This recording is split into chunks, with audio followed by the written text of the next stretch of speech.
हाय बच्चों, कैसे हैं सभी। उम्मीद करता हूं सभी अच्छे होंगे और बढ़िया से मजे कर रहे होंगे। बच्चों अब इन 20 दिन के लिए मजे लेना कर दो बंद, क्योंकि आपको पता है 24 से आपके यूपी बोर्ड 2025 के एग्जाम स्टार्ट होने वाले हैं। तो अब हमारे पास समय बहुत कम बचा है। तो बच्चों अब आज से आप तैयारी जबरदस्त करिए, क्योंकि यह समय आपको दोबारा नहीं मिलेगा। एक बार जो आपके रिजल्ट पे स्कोर लिख गया वो हमेशा के लिए लिख जाएगा। तो अगर आपको बाद में कभी अफसोस नहीं करना है कि हमारे नंबर यहां इतने की जगह इतने होते तो कितना अच्छा होता। तो बच्चों अभी आपके पास समय है, वो समय मत आने दो। तो मैं आज आपको बता दूं, उस समय को ना आने के लिए मैं आपके लिए लेकर आता हूं क्लास 10th वालों के लिए मैथ से मोस्ट इंपोर्टेंट क्वेश्चन। और बच्चों ये प्रश्न आपके पेपर में 4 अंक में पूछा जाएगा। इसी प्रकार मैं आपको पूरे मैथ के मोस्ट इंपोर्टेंट क्वेश्चन लेकर आऊंगा। बस आप वीडियो को पूरी देखना। अगर मजे आए वीडियो के साथ तो आप वीडियो को लाइक एंड सब्सक्राइब जरूर कर लेना चैनल को। तो चलिए फिर स्टार्ट करते हैं आज की वीडियो का पहला क्वेश्चन, टाइम नहीं बिगाड़ते हुए आपका। बच्चों क्वेश्चन को पढ़ते हैं फिर उसको सॉल्व करते हैं। बिंदुओं a -2,2 और b 2,8 को जोड़ने वाले रेखाखंड AB को 4 भागों में विभाजित करने वाले बिंदुओं के निर्देशांक ज्ञात करने हैं हमें। क्वेश्चन समझ में आया आपको बच्चों? ये प्रश्न आपको सबको पता होगा कि ये निर्देशांक ज्यामिति से आया हुआ प्रश्न है और वहां से हमारा एक प्रश्न 100 to 100% बनता है। तो यही आपसे पूछा जाएगा। पिछले वाले वर्ष में यानी पिछला वाला जो पेपर था ना आपका, उसमें इस 4 भागों की जगह 3 भाग दे रखे थे, यानी 3 भागों में विभाजित करने वाले बिंदु के निर्देशांक पूछे थे। लेकिन अब की बार जो पूछेगा आपसे वो 4 भागों में विभाजित करने वाले बिंदुओं के निर्देशांक पूछेगा। तो कैसे सॉल्व करेंगे? 3 भी आ जाए तो भी कैसे करेंगे, 4 भी आ जाए तो कैसे करेंगे, मैं आपको एक ही वीडियो से दोनों क्वेश्चन क्लियर कर दूंगा। क्योंकि मैं आपको प्रश्न रटाऊंगा नहीं, सिखाऊंगा और पहली बार में ही आप सीख के जाओगे, ये मेरी गारंटी है। तो चलिए फिर समझो क्वेश्चन को। क्वेश्चन अगर आपको समझ में भी नहीं आया हो तो देखो बच्चों, ये एक रेखा है जो कि ए और बी एक ही निर्देशांक में रखे -2,2। बच्चों वीडियो को स्किप करने की गलती बिल्कुल भी मत करना, क्योंकि ये प्रश्न बहुत ही इंपॉर्टेंट है और इसे बहुत बारीक बारीक से मैं आपको समझाऊंगा। और समझ में नहीं आए तो मेरे को कमेंट करना और तब मुझे बोलना। तो पहले तो मैं आपसे उम्मीद करता हूं एक ही बात समझ में आएगा। तो देखो ए निर्देशांक का -2,2 और बेटा बी बिंदु कितना रखा है कि 2,8। तो ये कह रहा है कि इस रेखा को 4 भागों में विभाजित करने वाले जो बिंदु हैं उनके निर्देशांक ज्ञात करनी है। अब बेटा मुझे एक बात बताओ, आप अगर इस प्रश्न को समझ रहे हो तो एक बात बताओ मुझे कि इस रेखा को 4 भागों में बांटने के लिए कितने बिंदु इसके अंदर हमें डालने पड़ेंगे। तो आप सभी को पता चल गया भैया 4 बिंदु डालने पड़ेंगे क्या? नहीं, 4 बिंदु डालेंगे तो 5 भाग हो जाएंगे। देख लेना, मैं कितने डालूंगा? 3। जैसे ही इसमें मैंने 3 बिंदु डाले 1 2 3, तो देखो 4 भागों में बट गया। 1 भाग, 2 भाग, 3 भाग, 4 भाग। समझ में आया कि नहीं? ये विशेषकर ध्यान रखना इन छोटी छोटी बातों। तो ये जो बिंदु आए हमारे पास, इनके निर्देशांक ज्ञात करने हैं। अब आपने अंतर विभाजन और बाह्य विभाजन वाला फॉर्मूला पढ़ा होगा, तब वो 2 भागों में विभाजित करने वाले बिंदु का निर्देशांक पूछ रहा था, लेकिन यहां पर पूछा 4 भागों में। टेंशन मत लो, वही फॉर्मूला लगेगा, वही लगेगा, बिल्कुल कुछ नहीं बदला है। बस आपको ये समझ लो कि जहां हम इसे x, y मान लेते थे p बिंदु, अब यहां पर भाई अलग अलग बिंदु मानने पड़ेंगे। तो मैंने इसको मान लिया क्या मानो बताओ आपके हिसाब से? p मान लेता हूं, चलो इसको मान लिया p और इसको मान लिया q और इसको मान लिया r, यानी कि 3 बिंदु मान लिए। ये माना हमने a, b है और ये माना हमने कि c, d है और ये माना हमने g, h है। इस प्रकार इन तीनों बिंदुओं को मान लेते हैं। अब हम क्या करेंगे बच्चों, वही फॉर्मूला लगाते हैं अंतर विभाजन वाला। अब पहले तो मैं आपको बता दूं अंतर विभाजन वाला फॉर्मूला होता कौन सा था। देखो यहां पर अंतर विभाजन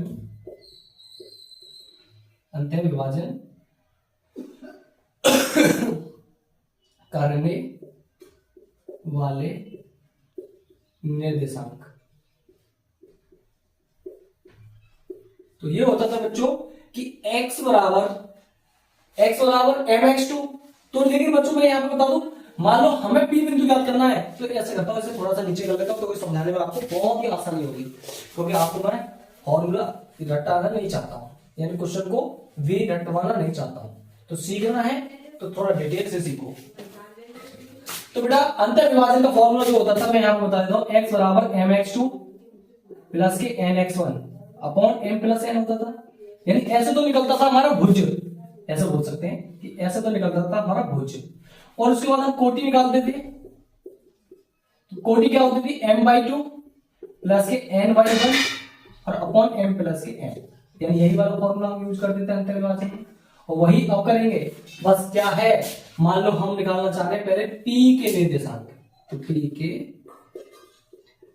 निर्देशांक, तो बेटा P के निर्देशांक निकालेंगे तो हम लोग क्या माने थे, a, b, यानी भुज तो माना a, कोटि मानिए b। तो a बराबर फॉर्मूला हो जाएगा mx2 प्लस के nx1 अपॉन m प्लस के n। बताओ बेटा, और b बराबर क्या हो जाएगा, m/2 प्लस के n/1 अपॉन m प्लस के n। तो बताओ बच्चों, ये फॉर्मूला और ये फॉर्मूला की बस इसका नाम चेंज हो गया, बस इसको भुज को a दे दिया है और b दे दिया कोटि को। तो अब लेकिन समझने वाली बात यह है, अगर हम p के निर्देशांक निकाल रहे हैं तो m का मान कितना होगा और n का मान कितना होगा। तो आप सभी को पता है ये भाग कितना है बच्चों, 1 है, और ये भाग कितना है यहां से यहां तक, ये कितना है, 3 है। तो भैया m का मान तो हो गया कितना, 1, और n का मान हो गया 3। पुट कर देंगे। आप सभी को पता है ये बिंदु x1 y1 होता है, ये दूसरा बिंदु x2 y2 होता है। अब बताओ कोई दिक्कत किसी बच्चे को, बताओ बच्चों जल्दी फटाफट कमेंट करके बताओ। m का मान कितना है, देखो 1 है, और x2 का मान कितना है, 2 है, n1 का मान 3 है, और x1 का मान कितना है, -2 है, upon m plus n, n1 plus 3। तो थोड़ा सा सॉल्व कर लेते हैं इसे।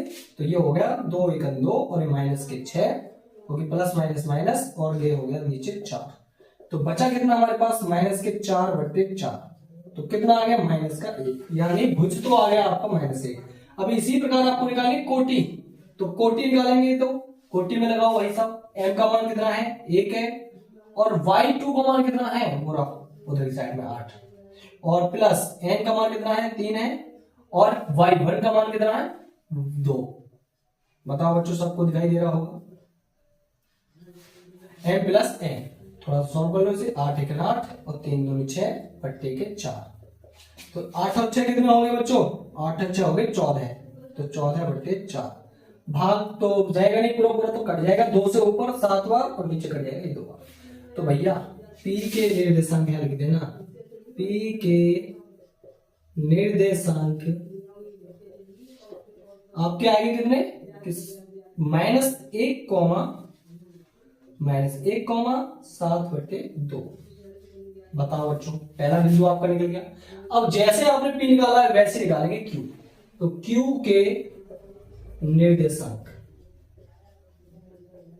अब बेटा Q के निर्देशांक के लिए अब आपको क्या करना पड़ेगा, अब देखना पड़ेगा कि ये भाग कितना है, 2। बताओ बच्चों, ये भाग कितना है, 2, और ये भाग कितना है, ये भी है 2। तो ये इसका मतलब क्या हो गया, ये मध्य बिंदु हो गया। तो आपको इस वाले फॉर्मूला पर लगाओ, ये वाला फॉर्मूला लगाओगे तो वही आंसर आएगा। तो हम क्या करेंगे, जब मध्य बिंदु बनेगा तो मध्य बिंदु को तो हमने डायरेक्ट फॉर्मूला पढ़ा है जो कि शॉर्टकट में है, वो क्या है कि मध्य बिंदु यानी Q यानी C माना था भुज, तो C बराबर x1 प्लस x2/2। ये पढ़ा था भाई, मध्य बिंदु हो जाए तो। और D बराबर, क्योंकि इसका कोटि हमने D माना है, तो y1 प्लस y2/2। मध्य बिंदु तो ये होता है भाई साहब, ये पढ़ा हमने, तो लगा दो भाई साहब इसमें। और क्या है इसमें, तो C यानी m और n की मान लगाने की आपको जरूरत नहीं है, समझ में आया, क्योंकि मध्य बिंदु में हमें जरूरत नहीं पड़ती है m और n की मान लगाने के लिए। x1 का मान लगाओ बस -2 और x2 का मान कितना, 2/2, तो यानी 0 हो गया, 0/2 यानी कितना आ गया, 0। यानी भाई साहब C तो मिल गया आपको 0। अब आपको दिखाई नहीं दे रहा होगा इसके नीचे, तो इसके आगे कर देता हूं मैं, D निकालूंगा। तो y1 का मान कितना बच्चों, हाँ 2 है, और y2 का मान कितना है, 8 है, और 2। तो 8 और 2 हो गया 10/2, भाग लगेंगे तो 5। तो भैया सी के भी निर्देशांक आपको मिलेंगे। सी के क्यों? क्यू के निर्देशांक बताओ बच्चों कितने आए? सी यानी क्यू के निर्देशांक 0,5। बताओ बच्चों, यहां तक आपको क्लियर है? किसी को बच्चों को अगर दिक्कत हो तो मुझे कमेंट करना बच्चों।